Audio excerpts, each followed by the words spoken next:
Alors salut à toi mon cher ami, sois le bienvenu dans cette nouvelle vidéo. Je vais te donner mon avis sur l'augmentation des frais Amazon. C'est quelque chose qui ressort souvent dans les commentaires et j'aimerais te faire part de mon point de vue de manière à ce que tu comprennes un petit peu pourquoi tu as des angoisses inutiles. Ça c'est vraiment un truc sur lequel je compte mettre l'accent, tout simplement parce que je constate que vous vous plaignez du fait que vous n'avez pas de marge suffisante. Je m'explique. Lorsque vous vendez un produit 30 euros, s'il vous reste 5 euros de marge, forcément vous allez grincer un petit peu des dents lorsque vous voyez qu'Amazon augmente ses tarifs d'à peu près 30%. Et donc ça remonte assez souvent dans les commentaires. Je vous lis, ne croyez pas. Sachez vraiment que je lis avec attention tous vos commentaires.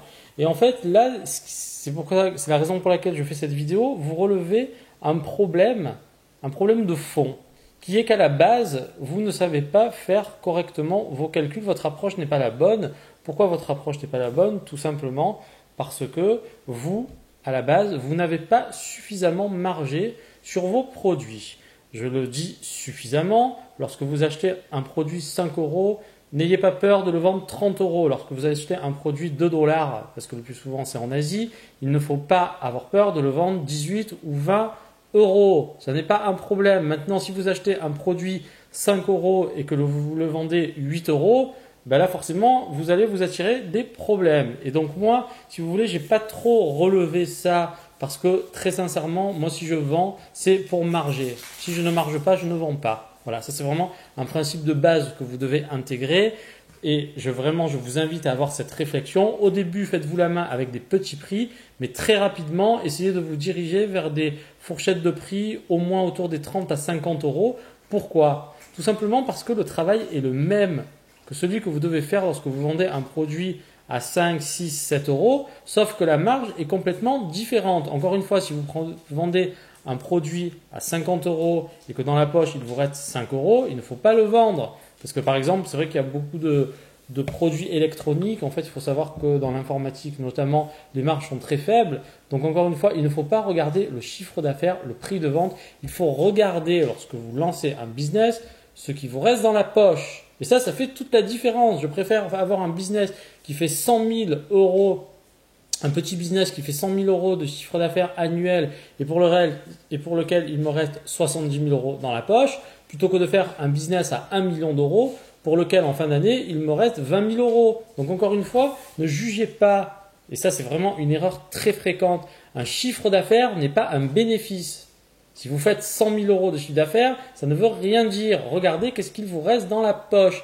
Et quand vous savez faire ça, quand vous aurez compris que s'il n'y a pas de marge suffisante, il ne faut pas se lancer dans un business parce que vous n'allez pouvoir absorber aucun aléa. Et ça, alors tout de suite, tout le monde va sortir dans ses grands chevaux et me dire, ouais, mais là, pour le coup, lui, il le vend moins cher. Donc moi, si je me positionne, moi, je pars du principe que je ne suis pas un vendeur qui va me brader.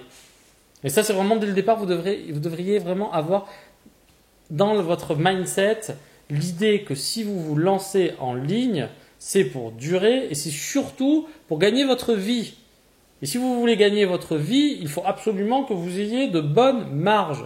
Encore une fois, les petits prix, des trucs vendus pas cher, présentent un défaut majeur, c'est qu'il faille faire énormément de volume pour tirer son épingle du jeu. Et ça, pour moi, ce n'est pas un business intéressant.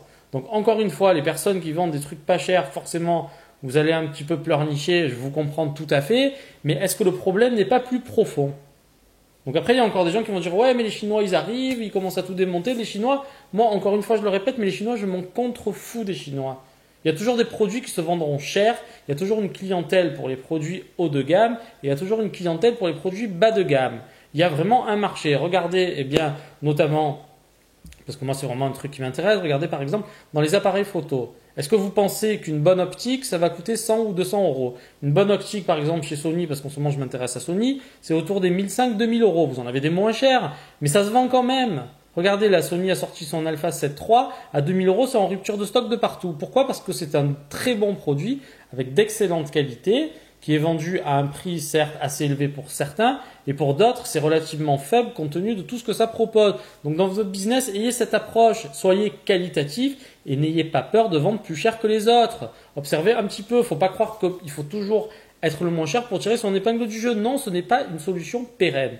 Donc moi, si vous voulez vraiment dans cette vidéo, je tire la sonnette d'alarme et je vous dis très sincèrement que si vous êtes effrayé par le fait qu'Amazon ait augmenté ses frais de traitement, d'une part, augmenter votre prix de vente, ça on ne va pas vous en vouloir, donc n'ayez pas peur de dire oui mais le concurrent il vend moins cher donc je vais être mal positionné. Non, observez, sachez observer avec un œil averti et voyez que ce que recherche Amazon, c'est de satisfaire le client. Regardez toujours, il vaut mieux avoir un listing avec moins de commentaires mais de très bons commentaires plutôt qu'un listing avec énormément de commentaires et des notes très moyennes.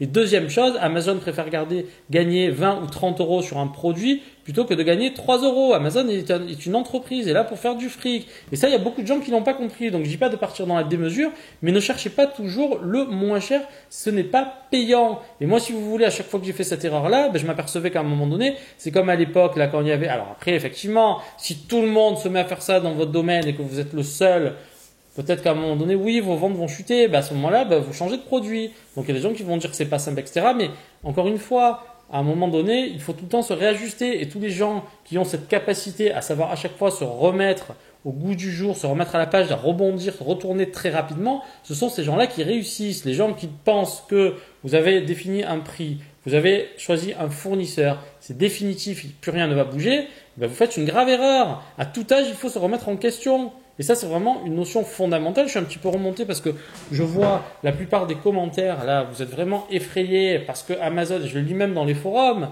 ça fait peur à tout le monde. Mais moi, j'ai envie de vous dire, mais si à la base, vous n'avez pas une marge suffisante, normal que vous trembliez, mais posez-vous cette question en amont. Si je ne vends pas suffisamment cher mes produits ou si je n'ai pas un coefficient multiplicateur aussi important, à quoi bon essayer de me positionner? C'est comme quand vous allez sur eBay, vous voyez des gens qui vendent les produits à 1 ou 2 euros. Alors ok, peut-être qu'ils vont en vendre 1000, 2000 par mois, mais si vous préparez 1000 commandes, alors en général oui, vous faites du Amazon FBA, mais peu importe, si c'est pour gagner 1 euro ou 1,50 € par produit, n'y allez pas. Vous allez perdre un temps pas possible et en fait ça va être assez compliqué de générer du cash flow. En revanche, si vous vendez un produit 50 euros et que dessus vous gagnez 30 euros, là c'est pas pareil.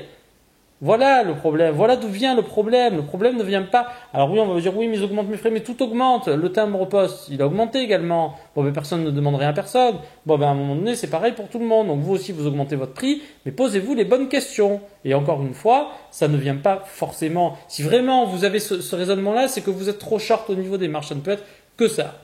Si vous avez suffisamment de marge, moi, perso, ça ne m'ébranle pas du tout. Soit j'ai des marges intéressantes, soit je n'y vais pas. Et ça, c'est vraiment un principe fondateur de tout type de business. Si vous ne savez pas marger suffisamment, c'est trop compliqué de vous développer. Voilà, je tiens à refermer cette page et à mettre un petit peu de côté là, ces petites complaintes. Là, vous êtes assez agacé par le fait qu'Amazon veuille facturer plus cher ses frais de fonctionnement. Eh bien, moi, je ne suis pas d'accord. Voilà, donc je tiens à vous le dire.